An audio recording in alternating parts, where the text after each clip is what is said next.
चैत्र 24 गते माननीय हर्क सम्पाङ यहाँ पुगेर काठे दुम्लिङमा पुलको शिलान्यास गरेका छन्, झोलुङ्गे पुलको। फेरि अनि आज श्रमदान दोस्रो दिन चलिरहेको छ र हिजो यहाँ यो गाउँमा यो तल्लो दुम्लिङ भन्ने हो, यहाँ पुगेर धुरु धुरु रुनु भएको थियो नि एकजना आमासँगै।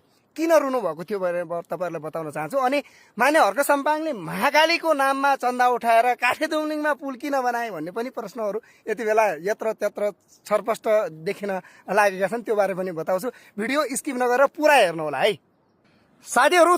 2082 चैत्र 24 गतेको दिन यही तल्लो दुम्लिङमा हर्क सम्पाङ पुगे। यहाँ पुगेर यो जुन महाकाली नदी छ, यहाँ म तपाईँहरूलाई जुम गरेर देखाउँछु।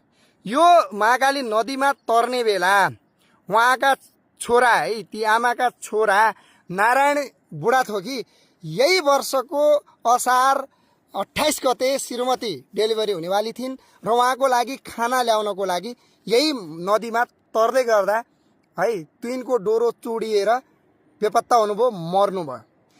अनि त्यही कुरा सुनाउनु भयो आमाले र माननीय हर्क सम्पाङ धुरु धुरु रुनुभयो। यति मात्र होइन, महाकाली नदीमा अहिलेसम्म 2050 यता मात्रै 30 भन्दा बढी मान्छेहरूले ज्यान गुमाइसकेका छन्। अब कुरा रह्यो यता काठे दुम्लिङको। यो काठे दुम्लिङ भन्नाले यो चौरा भन्ने ठाउँ हो यता है। यो ठाउँ भन्दा अलिकति माथि छ, अहिले कुहिरो लागेको छ।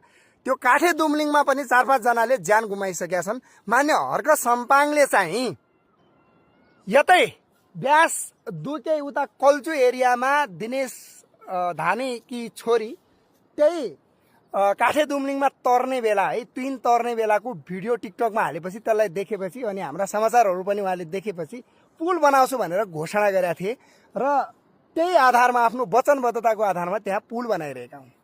अर्को कुरा उहाँले चाहिँ महाकाली नदीमा पनि पुल बनाउँछु भनेर हिजै शिलान्यासका दिन बोलिसकेका छन्। म प्रधानमन्त्रीजीसँग भन्छु, भारतीय राजदूतवाससँग पनि भन्छु र यो प्रक्रिया अगाडि बढाएको छ, बनाउन पहल गर्छु पनि भने। अनि महत्त्वपूर्ण कुरा के छ भन्दाखेरि अलि रोकिनु होला है।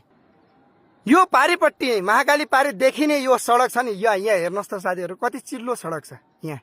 यो इन्डियाले यो तरिकाले यो हाम्रो लिपुलेखसम्म सडक बनाएको छ। तर हाम्रो यतातिर यहाँ यतापट्टि हेर्नु होला है, यो हाम्रोतिर चाहिँ नेपाली सेनाले निर्माण गरिरहेको यो बाटो, यति जोखिम मोलेर निर्माण गरिरहेको बाटोमा चाहिँ नेपाल सरकारले कनिका छरे जस्तो बजेट विनियोजन गरेको छ। यो पालि त काट्यो भन्दा पनि फरक नपर्ने स्थिति छ। र माननीय हर्क सम्पाङले यो सडकमा पनि बजेट विनियोजन गर्नुपर्छ। त्यति मात्र होइन, ढुवानी गर्नको लागि राङथलमा सडक पुगेको छ, सेनाको स्क्याभेटर छ, उहाँले पुगाइदिनुहुन्छ भने पुगाइदिन्छ, नत्र हामी तेल हालेर पुगाउनुपर्छ भनेर पनि उहाँले बोलेका छन्। यो त सबैले देख्नु भएको छ नि।